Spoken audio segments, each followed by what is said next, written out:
hoje, porque hoje é o dia de São Pedro. São Pedro é o padroeiro dos pescadores, aquele que Jesus Cristo disse que era a pedra sobre a qual se construiria a sua igreja. Então, é uma data muito forte na fé do povo brasileiro, aqui no Maranhão, muito especialmente. Se nós não tivéssemos esse terrível problema do coronavírus, nós teríamos agora milhares de pessoas em frente à Capela de São Pedro, celebrando a festa, a cultura popular do nosso estado, do nosso país. Infelizmente, nada disso foi possível, mas é um dia muito especial no calendário da religião do nosso país, homenagem a Pedro, aquele que coordenava os apóstolos, padroeiro dos pescadores e a cultura. O senhor é nordestino, presidente Lula. Eu queria perguntar primeiro qual a sua memória. Eu sei que o senhor saiu muito criança de Pernambuco, mas as festas juninas tem no país todo. E eu sei que o senhor, inclusive, fazia festa junina quando era presidente da República. Qual a memória que o senhor tem da cultura popular, das festas juninas? O que o senhor lembra disso, de criança e de adulto? Flávio, primeiro eu queria dizer que é uma alegria estar conversando diretamente com o governador do Maranhão, com o povo do Maranhão, seja com internautas, seja com companheiros e companheiras que estão ouvindo o rádio.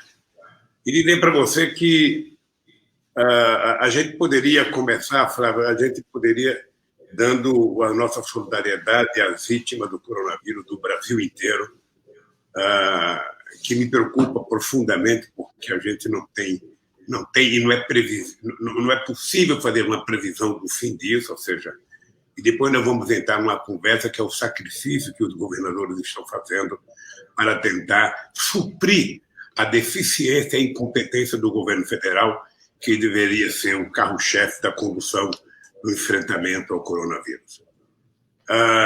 Eu queria te dizer que eu tenho uma coisa que me marcou muito em Garanhuns, era que a gente ia na festa, minha mãe pegava os 8 filhos dela, a gente ia para a festa de São João, Santo Antônio e São Pedro, e naquele tempo, eu não sei se tem hoje ainda, tinha aquele tal de busca-pé, era aquele rojão que você soltava e as pessoas ficavam pulando para não ser atingido. E depois o peão, o quentão, o cuscuz. Eu tenho muita lembrança disso quando eu tinha 7 anos de idade. E até quando eu vim para Santos, em 1952, ainda em São Paulo, tinha muita festa junina, se comemorava muito. Depois, quando eu vim para a capital, diminuiu um pouco. Quando eu voltei para Brasília, quando eu assumi a presidência da República, a Marisa resolveu, toda a festa junina, a gente fazer uma festinha lá, com muita música caipira, com muito peão, muito quentão, e as pessoas, cada convidado levava o doce que gostava de comer, o peão, a pipoca. Então eu tenho, mas eu conheço um pouco do Nordeste, eu sei o que significa o dia de hoje em São Luís do Maranhão, e também para todo o Maranhão, sei o que significa o São João para o Nordeste brasileiro, o que significa para uma cidade como Caruaru, eu sei, Campina Grande, na Paraíba, em Salvador, em muitas cidades do interior da Bahia. Eu tenho certeza que muitas do Maranhão é uma festa popular, é uma festa barata, é uma festa que o povo vai, sabe, e se diverte muito, de forma muito barata. E é uma pena que o vírus, sabe, não tem a dimensão do que significa para o povo pobre do Nordeste brasileiro. Essa e todas as outras festas, ou seja, se o vírus tivesse assistido um Bumba Meu Boi, certamente ele não estava perturbando o povo de São Luís, ele estava deixando o povo se divertir, o povo brincar, sabe, como sempre brincou. Então, a minha lembrança é de uma cultura riquíssima do Nordeste, uma cultura barata, uma cultura, sabe, que é feita, parece que para pobre, parece que no Nordeste as festas são feitas mais para pobre. Em São Paulo tem a festa para os ricos e tem a festa para os pobres na periferia, que também é muito grande, viu, Flávio? Em São Paulo também tem muita coisa na periferia acontecendo e é um prazer. Eu espero que a gente possa fortalecer a cultura popular, que a gente possa voltar o mais breve possível até as nossas festas juninas, até o nosso carnaval, até as nossas as nossas artes das cidades menores de cada país, para que o povo possa se divertir. E eu acho que é isso que torna o Nordeste diferente culturalmente do resto do Brasil. Por isso, eu quero dar os parabéns ao povo de São Luís, que comemorem. Se for comemorar, não beba, só comemore. Mantenha a distância, use máscara e não faça aglomeração. É isso. Aqui está tudo suspenso, presidente, por conta disso, mas na alma do povo fica esse espírito. Ontem mesmo havia grupos de Bumba Meu Boi aqui fazendo uma lembrança na internet, várias lives, porque realmente fica no espírito do povo, né? Porque essa dimensão da cultura, a dimensão da alegria, também é transformadora, porque a gente não transforma realidades se não for com bons sentimentos. Bom, Flávio, você vai ver uma coisa fantástica, que vai ter muitas lives, com o conjunto completo, cada um na sua casa, e termina sendo um show bonito. Aliás, as lives é uma coisa fantástica, porque ela está permitindo que o povo que não pode pagar um show veja uma quantidade enorme de shows na televisão. Eu acho que, depois da pandemia, que é um assunto que eu quero discutir contigo, eu acho que o mundo vai ter uma nova reorganização. Sabe, o mundo cultural, o mundo da educação, o mundo do trabalho. Eu acho que nada vai voltar a ser o mesmo. Nada, eu acho. Sabe? E eu acho bom a gente discutir o nosso futuro, porque a gente não pode, depois de sair dessa encalacrada que a natureza nos colocou, reforçada pela irresponsabilidade de um presidente que nós temos, ou seja, que a gente vote do mesmo jeito que a gente entrou nisso. Eu preciso que a gente seja mais humanista, que a gente seja mais solidário, que a gente seja um pouco mais companheiro. Voltar a falar bom dia para as pessoas, voltar a falar boa noite para as pessoas, voltar a sentar com alguém no restaurante que não vota em você, que não é do teu partido, mas que respeita a convivência na diversidade. Eu acho que é esse país que nós vamos construir depois dessa crise, viu, Flávio? Presidente, eu tenho aqui nas minhas entrevistas falado que quando nós atravessamos um impasse tão agudo, tão profundo como a humanidade atravessa, e o nosso país, nós temos saídas civilizacionais ou saídas de barbárie. Eu tenho comparado o fim da Primeira Guerra Mundial com o fim da Segunda Guerra Mundial. Quando a Primeira Guerra Mundial acabou, nós tivemos a ascensão do nazifascismo, ou seja, houve uma reorganização, mas em bases, como nós sabemos, bárbaras, bases de extermínio, de violência. Depois da Segunda Guerra Mundial, nós tivemos o contrário, uma reorganização da sociedade no sentido da solidariedade, nasce a ONU, você tem uma reconfiguração do sistema supranacional, novas constituições na Europa. O senhor acha que o fim da pandemia vai estar mais para o fim da Primeira Guerra Mundial ou mais para o fim da Segunda Guerra Mundial? Olha, se depender do esforço que eu vou fazer, está mais para a Segunda Guerra Mundial. Ou seja, nós vamos ter que sair dessa história mais em paz, mais solidário, mais companheiros, mais amigos, sabe? É importante que a gente tenha, inclusive, uma visão de uma melhor organização, sabe, do mundo do trabalho, do salário, sabe, da relação entre as pessoas. Não é possível. Eu tenho chamado o seguinte: nós estamos numa era em que nós estamos virando algoritmos, ou seja, o celular nos dirige 24 horas por dia.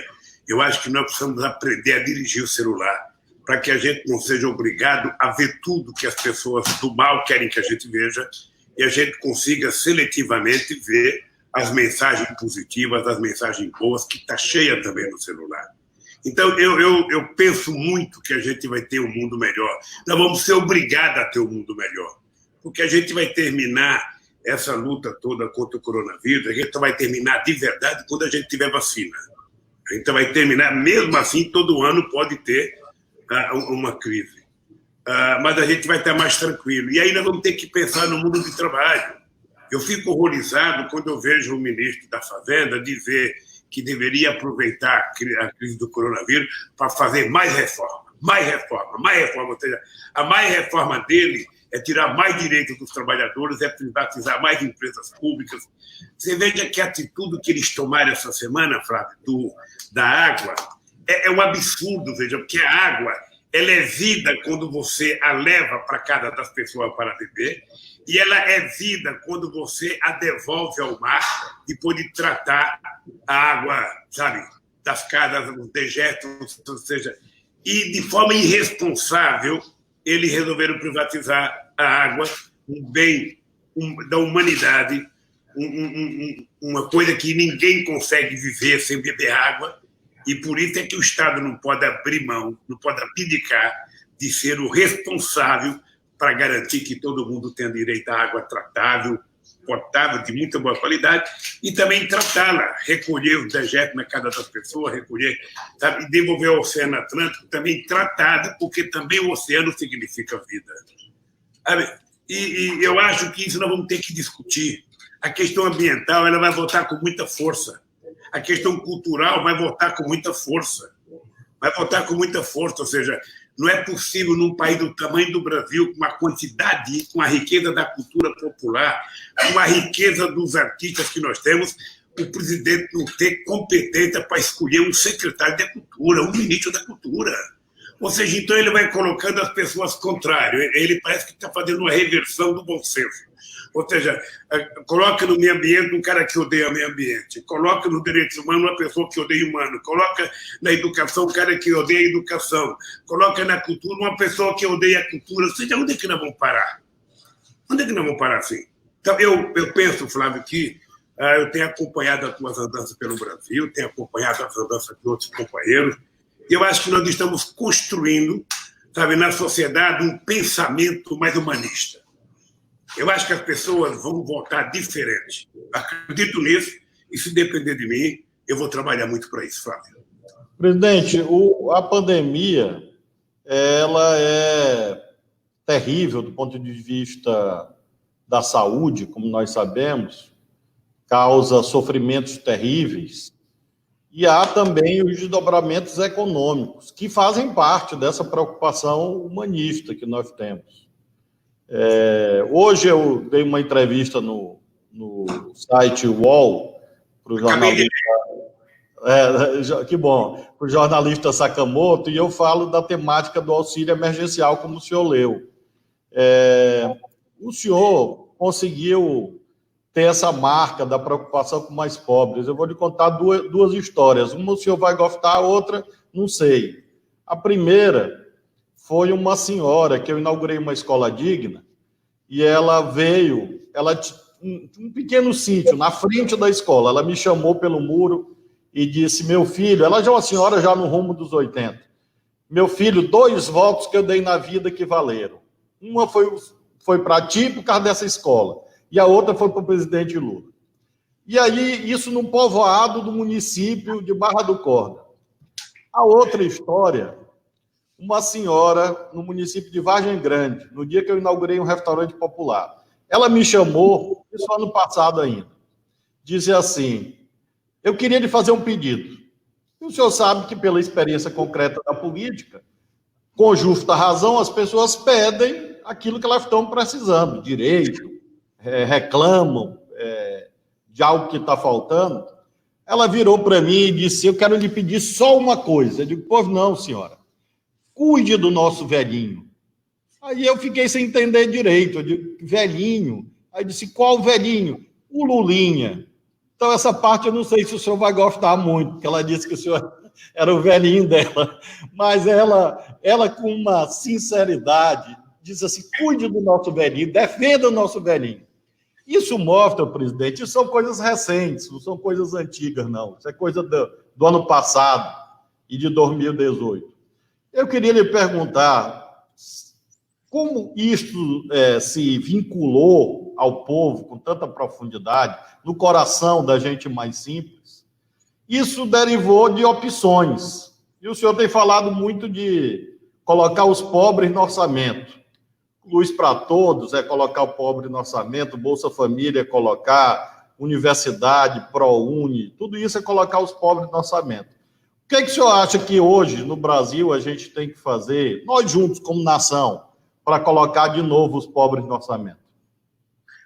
Flávio, primeiro eu queria te dizer que você está fazendo isso no Maranhão. As informações que eu tenho, sabe, com as pessoas que eu converso, as tuas entrevistas, é visível que você está fazendo isso no Maranhão. A minha tese ela é muito clara e muito prática. Né? Enquanto você tiver um exército de pessoas que não têm competência financeira para consumir, esse país será pobre. Porque o que faz um país crescer, na verdade, é a qualidade de vida do seu povo. E a qualidade de vida do seu povo depende dos recursos que ele tenha, da educação que ele tenha. E os investimentos para gerar emprego dependem de demanda. Não tem nenhum empresário que vai investir uma fábrica no Maranhão para fazer estoque. Ele vai investir no Maranhão se tiver alguém que possa comprar. Por isso é que o Bolsonaro está encantado em criar. Você viu que ele agora está disputando com o Bolsa Família. Eu vi uma entrevista dele dia que ele está disputando. Porque ele tem um sonho de acabar com o Bolsa Família e colocar outro nome. Né? A renda básica, que inclusive é um projeto de lei que nós aprovamos quando eu era presidente, para a gente colocar em prática na medida que a gente tivesse condições. Eu não importa qual seja o nome, não importa qual seja o presidente, eu espero que seja uma pessoa, sabe, de esquerda, uma pessoa progressista, uma pessoa que tenha sentimento social, para compreender o seguinte: não é possível você deixar o povo fora do orçamento, porque o povo ele não é problema, ele é a solução. Eu dizia isso. Você não sabe, Fábio, quantas brigas eu tive com o ministro da Fazenda, que as pessoas não têm dimensão do que é pobre. As pessoas não têm dimensão do que é pobreza, não. As pessoas acham que pobre é apenas um número estatístico que você pode utilizar em campanha. 13 milhões de pobres, 14 milhões de pobres. Sabe? O pobre você só vai conhecer porque a pobreza, o cara que está com fome, você está do lado dele conversando e você não está vendo a dor que ele está sentindo. A pessoa não sabe o que é isso. E eu me convenci que esse país, Flávio, só vai para frente o dia que a gente extirpar desse país a pobreza. E a pobreza ela se extirpa com desenvolvimento econômico, com muitos milhares e milhões de micro e pequenas empresas produtivas, com muita capacidade de produzir com qualidade, de exportar, com mercado interno muito forte, porque a base da economia de qualquer país é o mercado interno. Sabe? É o mercado interno, ou seja, ele é que dá a base para os investimentos nos países. E eu estou convencido que nós poderemos resolver isso. O Brasil, veja, agora nessa crise é um exemplo. Eu vou dizer para você uma coisa, a melhor coisa que aconteceu para enfrentar a crise foi o Conselho do Nordeste que vocês criaram. Vocês estão tendo problema, vocês estão sendo vitimados pela arrogância e pela ignorância do governo, pela ignorância do Guedes. Sabe, vocês ajudaram muito, mas vocês também ganharam uma animosidade desnecessária. Porque, veja, um presidente da República, o que deveria ter feito? Deveria ter reunido os 27 governadores de estados, reunido um conselho de especialistas, pegando alguns pesquisadores competentes no Brasil, sabe? Pegando tipo da Fiocruz, tipo o Instituto Butantan, pegando médico especialista, juntar com os governadores, com o secretário de Estado, com o ministro da Saúde, e estabelecer uma estratégia para que vocês levassem aos prefeitos. E o governo deveria fazer com que escoasse o dinheiro no tempo certo para você fazer as coisas no tempo certo. Porque quando o dinheiro chega, sabe? E eu lembro que o presidente de Gana, quando eu ganhei as eleições, acho que na primeira semana, ele telefonou para mim em Brasília pedindo dinheiro para comprar um avião, pedindo um avião em Ipanema para acabar com a praga de gafanhoto. Eu, na época, na minha inocência, achei que era rápido. Chamei o Flávio Sabonis e falei: certo, olha, vamos falar com o Congresso Nacional e vamos dar um avião para o presidente do Senegal. Demorou 8 meses, rapaz. O gafanhoto comeram tudo. E aí eu liguei para o presidente para pedir desculpa. Ele falou assim para mim: Lula, não tem problema. Na outra praga, sabe, o avião vai estar aqui, eu não vou deixar acontecer. Então, o que nós deveríamos ter evitado? A praga chegar ao tamanho que chegou. Se as pessoas tivessem se comportado dignamente, sabe, orientado por um governo que desorientou. ia custar menos dinheiro, as coisas iam ser feitas na hora certa, e o dinheiro tinha que fluir. Ô, Flávio, eu estou discutindo com os economistas aqui. Eu, se fosse o governo, eu tinha feito o Tesouro rodar dinheiro novo. Rodar dinheiro novo é o seguinte: nós estamos em guerra e nós vamos vencer essa guerra. Então, nós vamos utilizar quanto de dinheiro for necessário para salvar vidas. Depois a gente vai discutir. Quando acabar a guerra, nós vamos discutir. E eu dava como exemplo o Roosevelt. Imagina se o Roosevelt fosse discutir o orçamento dos Estados Unidos para preparar para entrar na Segunda Guerra Mundial. Você sabe quanto o Brasil gastou, Flávio, do orçamento na Guerra do Paraguai? 11 orçamentos. O Brasil gastou 11 orçamentos para vencer a Guerra do Paraguai. Nós precisaríamos gastar, se fosse necessário, um orçamento inteiro para salvar o povo brasileiro do coronavírus. Depois que a gente tiver com a vida salva, a gente vai discutir como resolver. A sociedade teria interesse de discutir. A sociedade teria interesse de encontrar uma solução. E aí, você, com esse dinheiro, você cuidaria só do coronavírus e você poderia pegar um pouco das reservas, transformar em reais e fazer um investimento de infraestrutura para começar a gerar emprego e para tornar o Brasil preparado para a produção depois que terminasse o coronavírus. O governo não está fazendo nada, o governo só fala em vender, agora quer vender Banco do Brasil, Eletrobras, Caixa Econômica Federal, ou seja, e vai vender o pré-sal na nossa cara, vai vender o pré-sal. Ou seja, então, não vai dar certo, Flávio Dino, não vai dar certo. Presidente, o senhor quer entrar em política, que eu acho que a nossa conversa não precisaria entrar por isso, mas é o seguinte: se o Bolsonaro não mudar de comportamento, nós vamos nos arrastar até 2022 chorando a morte de milhares e milhares de companheiros nesse país que poderiam ser salvos. Poderiam ser salvos, porque você, governadores, provaram que tem competência para fazer. Agora, muitas vezes, a dificuldade que vocês enfrentam, o dinheiro não chegar na hora, o financiamento não chegar na hora, o leito não chegar na hora, o remédio não chegar na hora, obviamente que dificulta.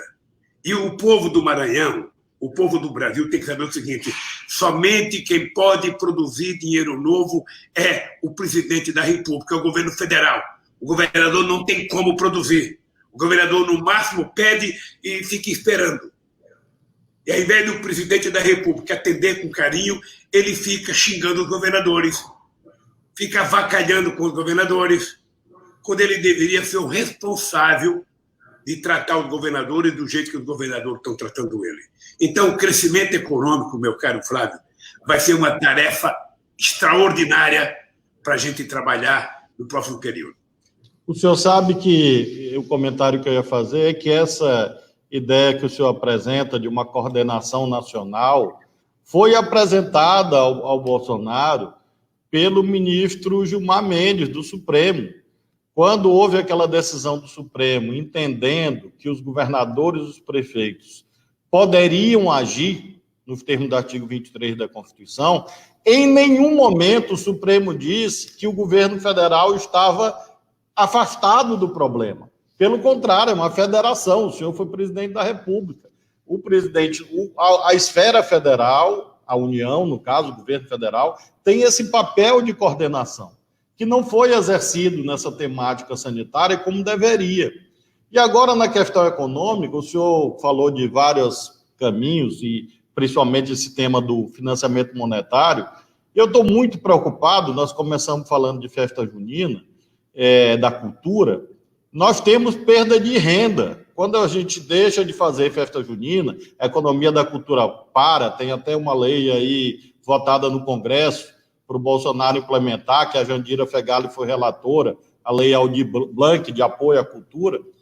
Você desorganiza cadeias produtivas. E eu estou vendo agora, presidente, e eu queria lhe ouvir sobre isso, a dificuldade de micro e pequenas empresas, porque com muitos obstáculos, o auxílio emergencial por esse período está andando. Nós queremos que ele aumente, que ele seja prorrogado. Mas a situação das micro e pequenas empresas agora é dramática, porque havia uma ideia, o senhor falou de demanda, de que bastaria abrir tudo que o consumo ia voltar. E agora muita gente está descobrindo que não. Eu vi uma nota agora da Associação Brasileira de Shopping Center, dizendo que em São Paulo a queda das vendas tinha sido de 70%, de 80%. O senhor não acha que esse dinheiro de micro e pequena empresa tinha que se transformar também num auxílio, ou seja, em vez de crédito, depositar direto na conta das micro e pequenas empresas, como a Europa fez em vários países? Claro que com contrapartidas sociais, manter emprego. Mas o senhor não acha que, em vez de crédito via banco, deveria ser criado um auxílio emergencial para micro e pequena empresa agora, já imediatamente? Olha, eu acho, Flávio, porque e quando você utiliza a palavra crédito, significa que o dinheiro tem que estar lá no dia seguinte, quando a pessoa precisa. O que eu tenho assistido na televisão são pequenos e médios empresários dizendo que foram atrás, que não tem dinheiro, que o banco não vai liberar. Ou seja, então você oferece uma coisa e não entrega. Seria muito melhor que o governo colocasse à disposição para manter o emprego de uma quantidade de dinheiro para os micros e pequenos empreendedores. Seria muito mais barato para o Brasil. Porque o que vai acontecer? Tem muita gente quebrando, e essas pessoas que quebram vão sair endividados, e essas pessoas que vão sair endividadas não vão ter condições de recuperar, sabe, os investimentos que fizeram e começar a funcionar, e continuar funcionando. O dado concreto, Flávio, é que o ministro da Fazenda do Brasil ele é um cidadão de um pensamento único. Me parece que o modelo Pinochet, sabe, cravou na cabeça dele e não sai. Ou seja, ele acha que o Estado não vale nada, ele acha que o Estado não pode nada, ele acha que o Estado não pode se endividar. Eu estava vendo essa semana, a dívida pública americana era 107%, já está 139%. Tá? E assim, quando quebrou o Lehman Brothers, presta atenção, Flávio, quando quebrou o Lehman Brothers, sabe? Primeiro teve o subprime nos Estados Unidos, que 10 milhões de pessoas perderam a casa. Não houve uma ajuda para as pessoas comprarem casa. Mas para salvar o Lehman Brothers, até agora já se gastou quase 25 trilhões de dólares para salvar o sistema financeiro. Ora, imagina uma parte desse dinheiro ajudando o empreendedorismo, ajudando o desempregado, ajudando o continente como a África do Sul, o povo virar um pouco de consumidor de alimento. Então, eu estou convencido que, quando eu falo de rodar dinheiro, as pessoas falam que você não tem responsável. Não. É que se você alargar a base monetária, seja 300, seja 400, não vai causar nenhuma inflação.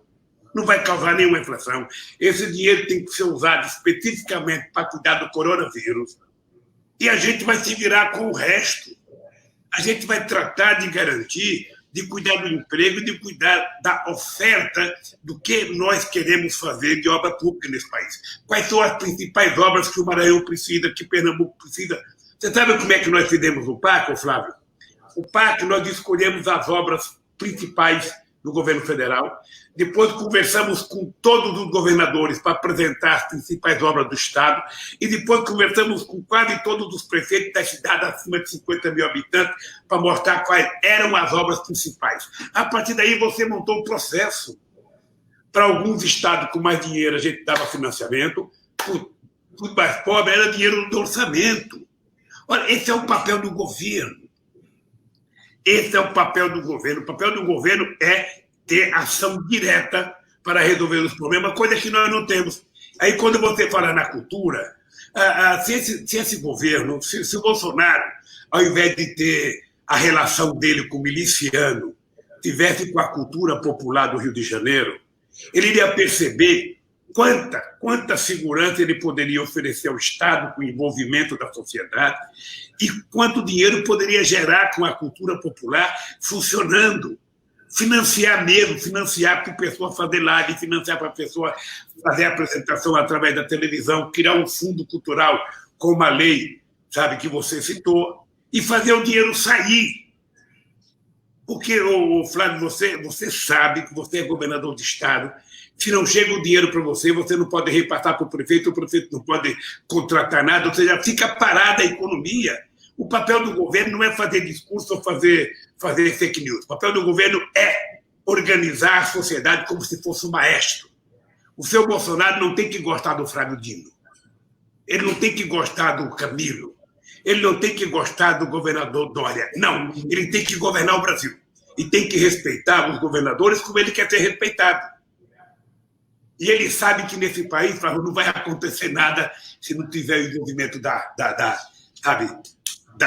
ponte lá, do prefeitozinho, da cidadinha menor que seja. É lá que está o UBS.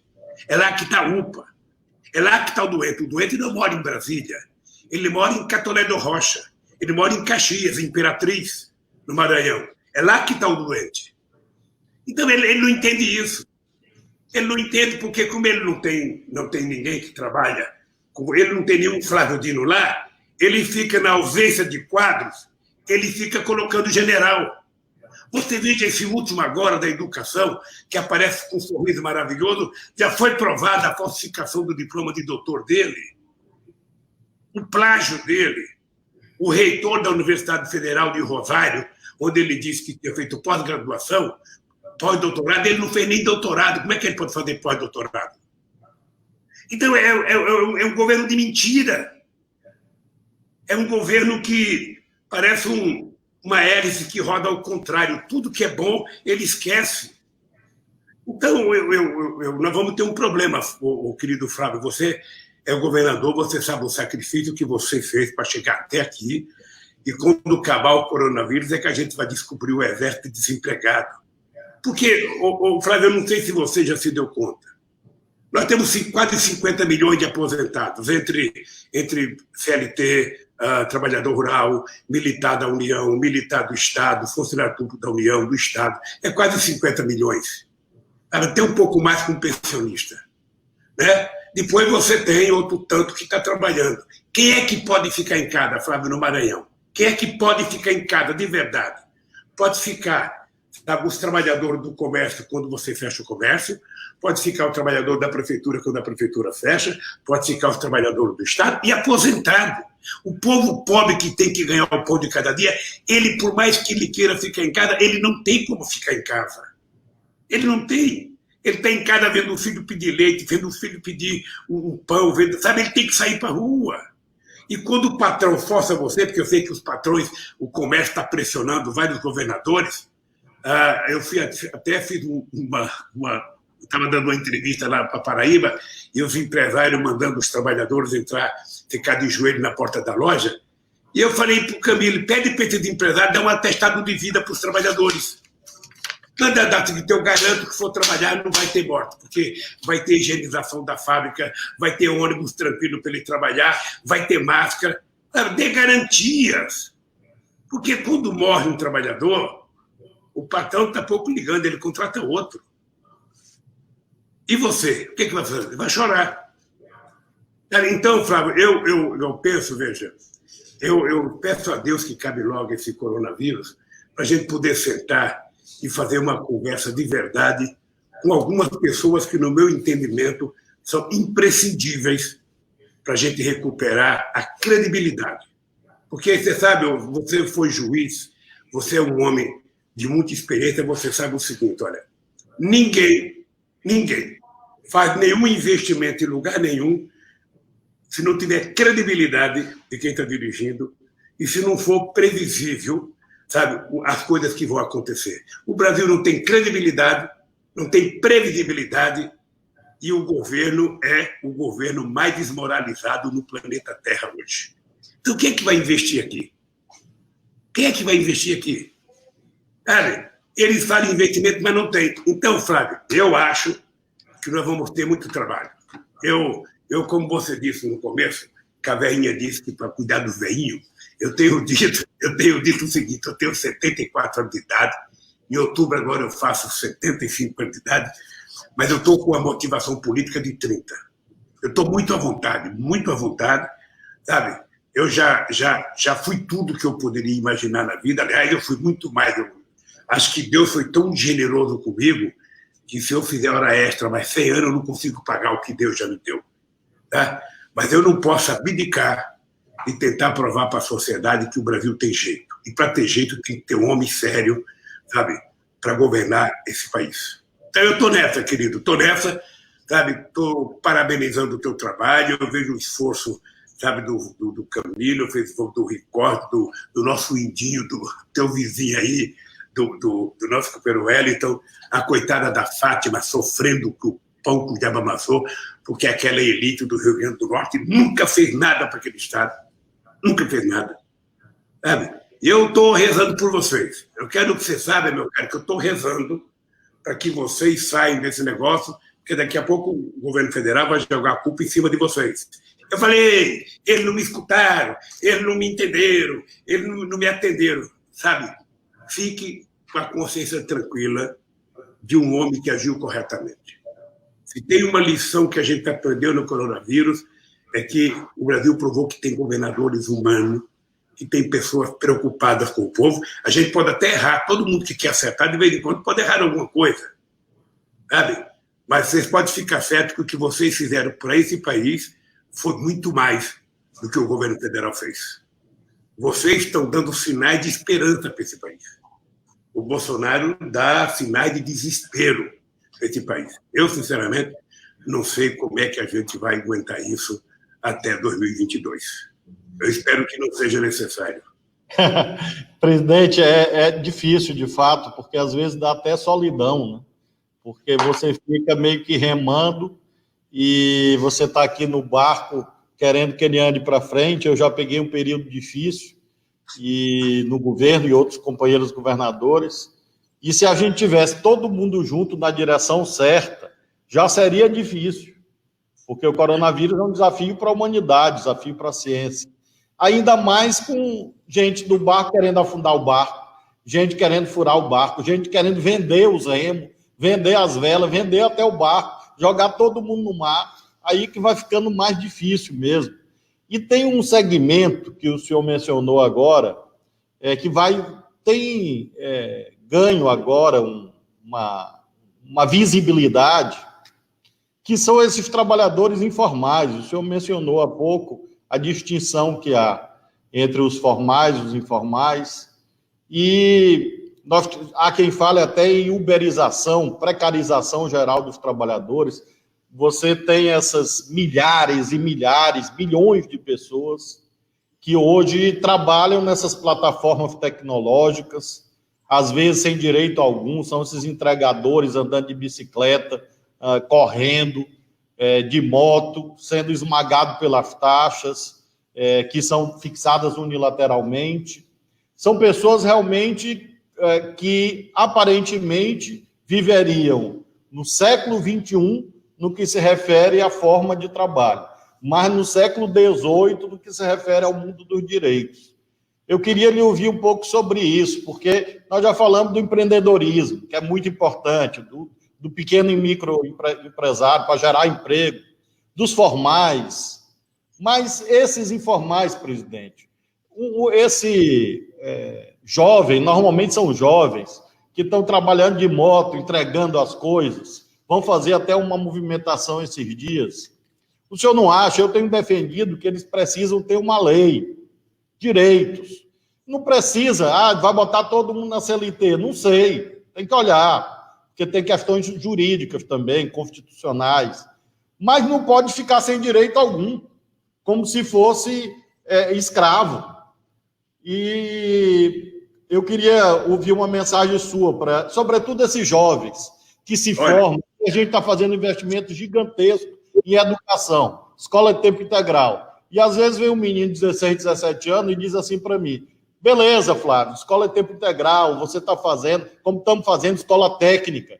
O senhor criou o Instituto Federal, nós criamos aqui o Instituto Estadual. Nós temos hoje o Instituto Estadual no Maranhão todo, complementando o Instituto Federal. Agora, esse jovem tem o diploma e não tem trabalho, vai dirigir moto. Agora ele fica sem direito algum. O senhor não acha que tem que ter uma lei para proteger o direito? Flávio, pelo amor de Deus, eu tenho dito, Flávio, o seguinte: olha, a nossa geração conquistou quase tudo que nós conquistamos no direito do trabalho no século XX. Nós tivemos duas grandes guerras no século XX, a de 14 e a outra que teve lá em 45, e nós tivemos duas grandes revoluções. Tivemos mais, mas duas marcaram a humanidade, a Rússia e a China. Por conta dessas duas revoluções, tá? E da Segunda Guerra Mundial, sobretudo a Segunda Guerra Mundial, em que o mundo foi bipolarizado, ou seja, você tinha duas posições muito, muito sérias, uma posição comunista, uma posição capitalista, é que os trabalhadores conseguiram conquistar o estado de bem-estar social em função da guerra da União Soviética, em função da guerra chinesa. Foi com medo de que os trabalhadores da Europa Ocidental, sabe, fizessem mais greve do que já estavam fazendo, brigassem mais, que o capitalismo resolveu atender uma grande parte da demanda dos trabalhadores. E nós chegamos ao estado de bem-estar social. Aqui no Brasil nós não chegamos a isso. Mas nós estamos perdendo tudo que nós conquistamos no século XX, no século XXI. É indescritível. Eu lembro, Flávio, como eu sou mais velho do que você, eu participei da greve de 62 pelo 13º salário. Eu participei daquela greve, eu já estava dentro de uma fábrica com 15 anos de idade.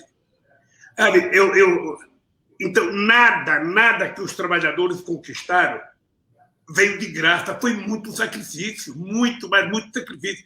Eles acabaram com tudo.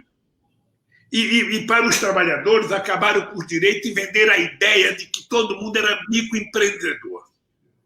Agora que as pessoas estão descobrindo, o companheiro está numa moto entregando pizza meia-noite, 1h da manhã, entregando outra coisa de bicicleta. Se ele se acidentar, ele não tem nenhum plano de seguridade para lhe garantir. Se ele se acidentar, ele é mandado embora sem nenhum direito. Se roubar a bicicleta dele, ele não tem como receber. Se roubar a moto, ele não tem como receber. Então, ele não é microempreendedor, é quase que um microescravo. A gente não gosta de falar isso, mas no tempo da escravidão, o senhor do escravo era obrigado a ter responsabilidade com a comida do escravo e com a saúde do escravo, porque era uma propriedade dele. Olha, depois de nós fazermos greve, guerra, revoluções e ganhar um estado de bem-estar social, eles tiraram tudo, em nome da modernidade.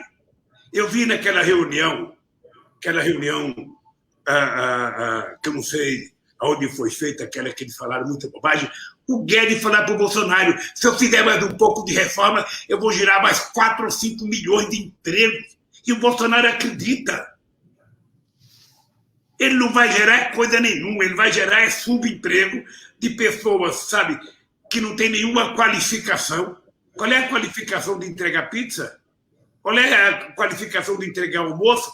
Eu vi um motoqueiro falar uma coisa linda. Eu falei, é muito difícil a gente andar, sabe, com um cheiro de comida atrás da gente e a gente com fome na frente. É verdade, Flávio. Então, é preciso...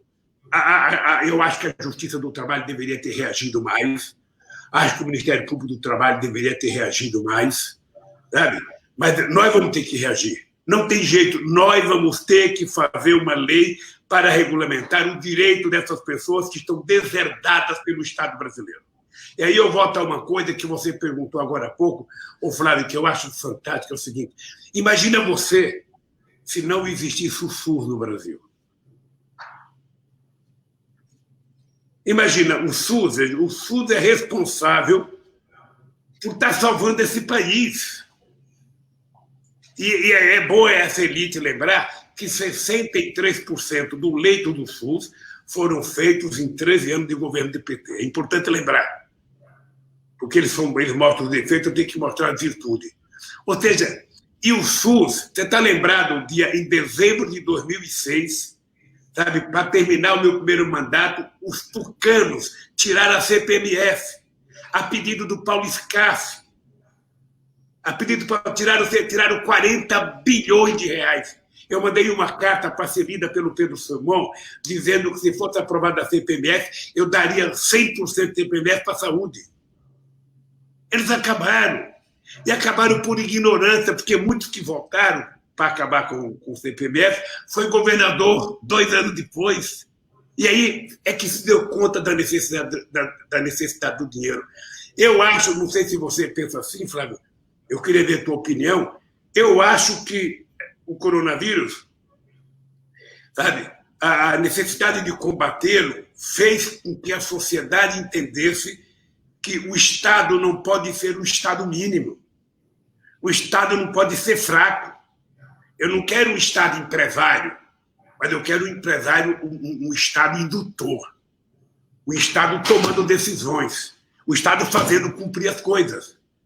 Porque não é possível um Estado que não pode nada. Você tem agência para tudo agora, ou seja, você tem um ministro, mas o ministro não pode nada porque a agência está lá. Quem é que indica os caras da agência? São os empresários. Então, o Estado brasileiro foi privatizado. Foi privatizado. É só você olhar da agência quem é que está lá dentro.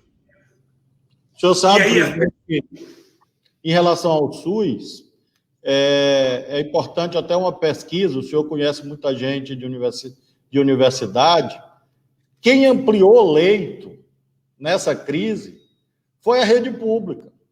Eu lembro que em 2019, a agenda que se falava era de acabar com o SUS, governo federal, e colocar no lugar um voucher, um cupom, um vale, um cartão, um plano de saúde. Ou seja, a gente ia andar para trás.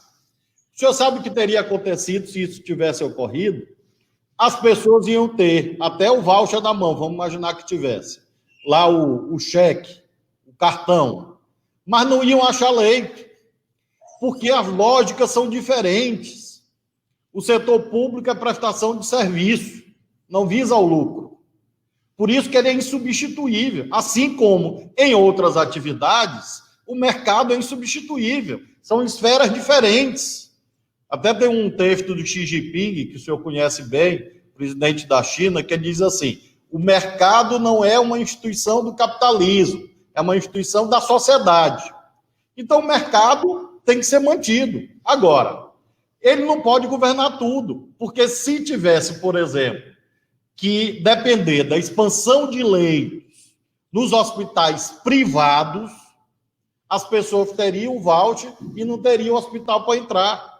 Porque quem saiu em 100 dias, presidente, aqui, agora sábado, eu inaugurei uma ampliação de hospital numa cidade que o senhor conhece, chamada Itapecuru Mirim, tem muita comunidade quilombola, e inaugurei um hospital novo numa cidade chamada Santa Luzia do Paruá, na BR-316, já no rumo do Pará.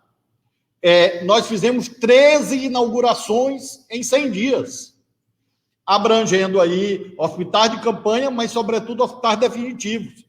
Agora, isso é no país todo, compara com o setor privado. E eu queria destacar, nós já estamos caminhando meio que para o fim, eu queria destacar que, além do investimento no SUS, nós tivemos um papel extraordinário, estamos tendo, dos profissionais de saúde. Então, o senhor que tem uma liderança enorme no Brasil e no mundo, conhece muita coisa, andou muito, tem título de doutorado, honoris causa nesse planeta inteiro, governou o Brasil. O senhor imaginou, depois desses décadas de vida, que os nossos profissionais de saúde passaram por uma situação tão difícil? O que o senhor tem a dizer? Eu aqui todo dia agradeço muito a eles, porque é claro que não é todo mundo, tem problema em todo canto, mas, de um modo geral, as pessoas estão se sacrificando com aquele espírito humanitário. Então, qual é a sua mensagem para os profissionais de saúde do nosso país, para quem faz o SUS todos os dias? Olha, a minha mensagem é de agradecimento, porque, obviamente, que todo profissional de saúde faz um juramento, sabe, para exercer a função. Mas no coronavírus as pessoas estão fazendo além da conta. Tem pessoas que já estão meses sem ir para casa, tem pessoas que já se separou do filho, sabe? E essas pessoas você não paga elas, você não consegue mensurar o pagamento em dinheiro, o pagamento é em solidariedade, é em carinho, é em oportunidade. Eu espero que essa seja uma lição que a gente tome depois disso. Eu quando vi o Bolsonaro expulsar 10 mil médicos cubanos que prestavam serviço na parte mais pobre do Brasil, porque você sabe que está cheio de médicos que gostam de trabalhar na capital, no centro, ir para o interior, sabe, enfrentar Mossoró não é qualquer coisa. Não é qualquer coisa, sabe? Pernilongo, mosquito pólvora. Sabe? E aqueles companheiros iam, sabe?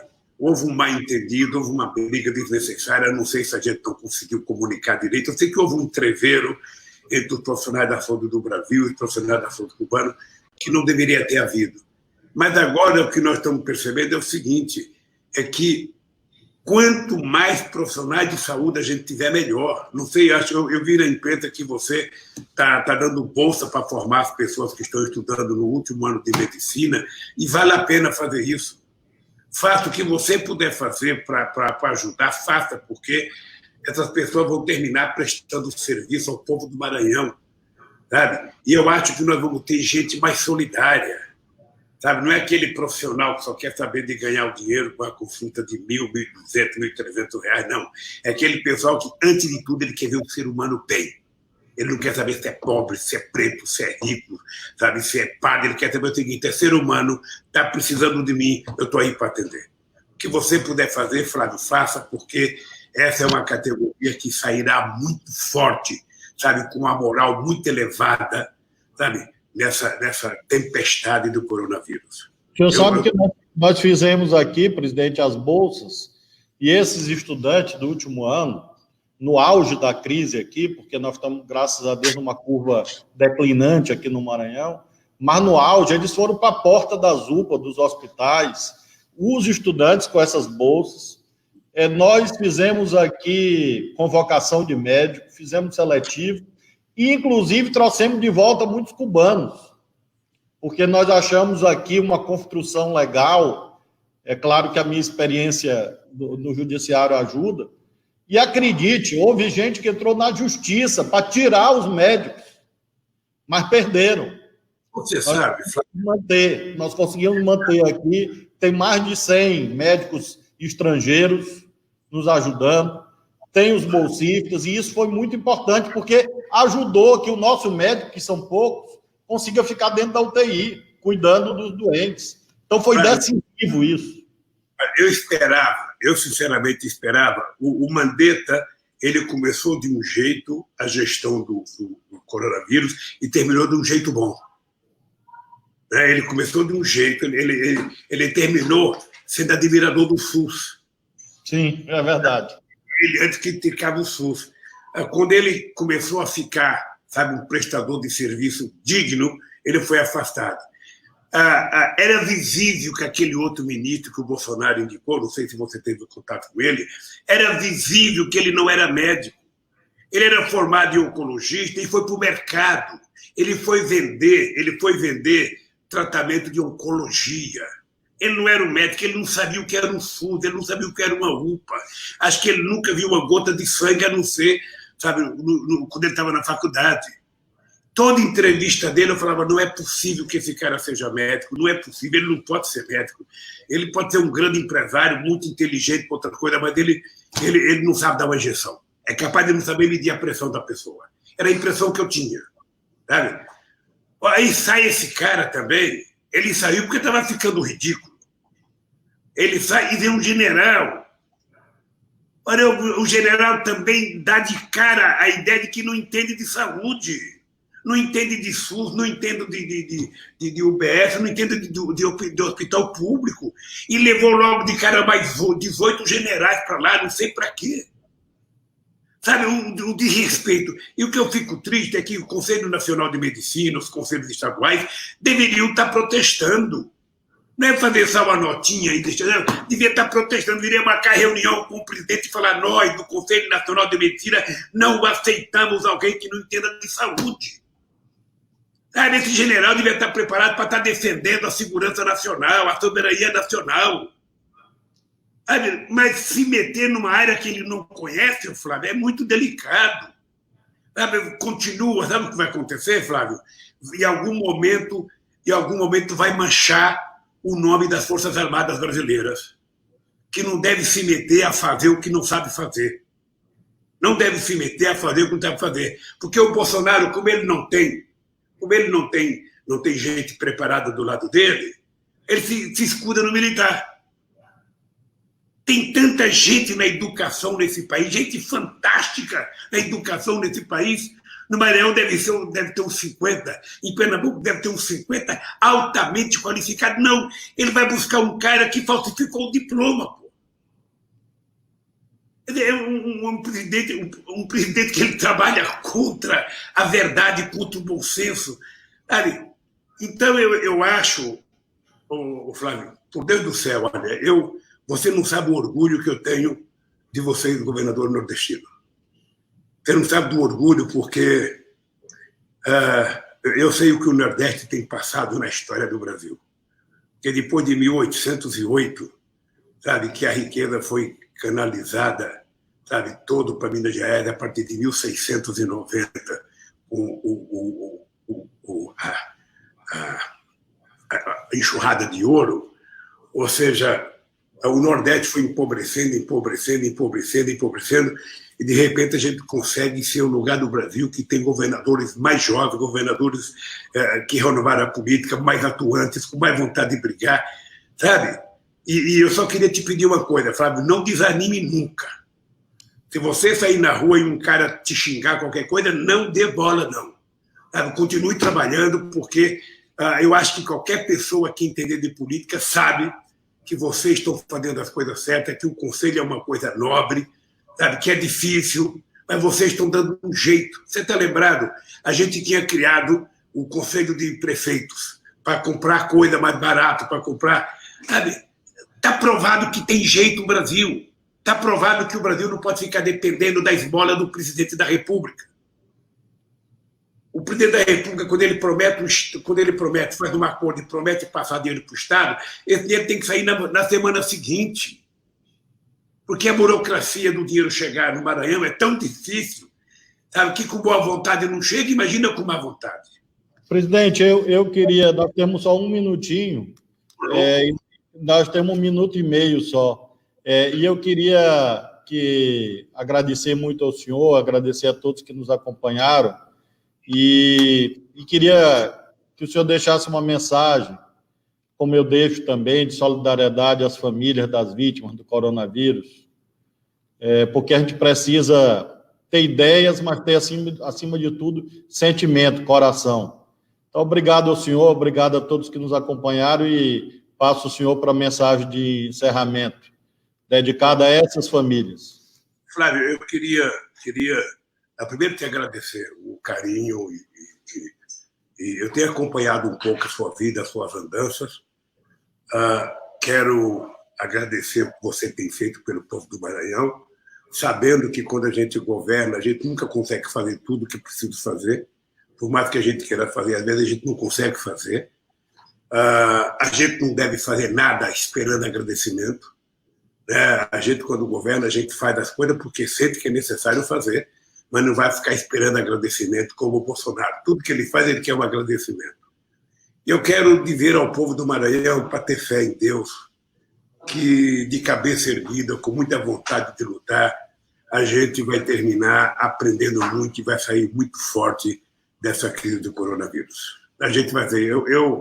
Eu tenho, às vezes, a esperança de que Deus faz as coisas, sabe, escreve certo por linha torta. Quem sabe esse susto que a humanidade está tendo é para a gente se dar conta de que cuidar do meio ambiente não é uma coisa, sabe, secundária, não.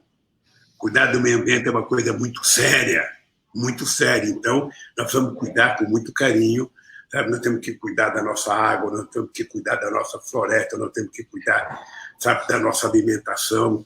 Nós precisamos, sabe, dar importância para isso, porque tudo isso significa vida. Na medida que a gente vai destruindo, a gente colhe uma praga como essa. Não sei se você está vendo, até uma praga de gafanhotos chegou, estava ali no Uruguai, na Argentina. Eu pensei que não existia mais no Brasil isso, e vai chegar. Isso significa que nós estamos mexendo de forma errada na questão ambiental. Então, eu quero te agradecer e quero que você saiba que você tem um amigo aqui em São Paulo, um amigo para muitas coisas nesse país, tá? Eu vi uma cena ontem do cara falando que a palavra mais bonita que ele aprendeu foi no cara que ensina Libra, sabe? Que essa aqui é a palavra amigo, ou seja, que é a palavra mais forte que ele aprendeu. Então, eu quero te dizer, olha, conte comigo, sabe? Em qualquer circunstância, importância, porque o Brasil está precisando de gente séria. E você e o nosso governador do Nordeste têm dado um exemplo para nós. Tá? Não baixe a cabeça nunca. Nunca. Sabe? Porque se eles botarem uma cangaia, você terá dificuldade de levantar a cabeça. Um abraço para a família, sabe? E um abraço ao meu querido povo do Maranhão e ao povo do Bumba Meu Boi. Obrigado, presidente. Obrigado pela sua gentileza. E o senhor está devendo a visita aqui no Maranhão, viu? Eu estou devendo, mas daí Mas só depois do coronavírus. Quando passar tudo isso, aí a gente vai fazer a agenda, porque a gente tinha combinado no começo do ano, mas aí veio essa tragédia e a gente tem que vivê-la. Abraçar sempre todas as famílias do nosso estado, do nosso país. E o senhor representa muito para a história do Brasil.